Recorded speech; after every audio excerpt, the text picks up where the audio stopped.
Sa mga madilim na alay ng alamat ng Pilipino, may isang nakakatakot na nilalang na nagpapasindi ng takot sa mga puso ng marami. Tinatawag itong sigbin, isang mitikal na nilalang na may katawan ng kambing, buntot ng leon, at mukha ng pusa. Ang alamat ay nagsasabi na ang sigbin ay naglalakbay sa mga kalye sa gabi, hanap ng susunod na biktima.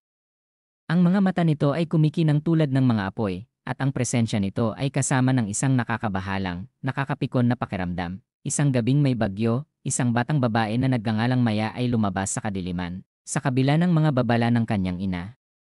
Habang siya ay naglalakad, ang hangin ay humuhumbrero sa paligid niya. Siya ay nakakita ng isang kakaibang nilalang na may mga mata na kumikinang tulad ng mga mainit na uling. Sinubukan ni Maya na tumakas, pero ang sigbin ay masyadong mabilis.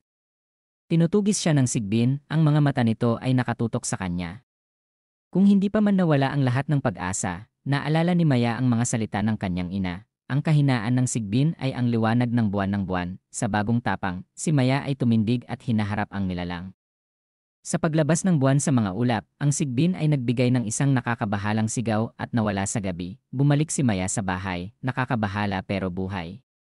Mula sa araw na yon, hindi na niya nakalimutan ang alamat ng sigbin at ang kapangyarihan ng buwan sa pagpigil sa kasamaan nito.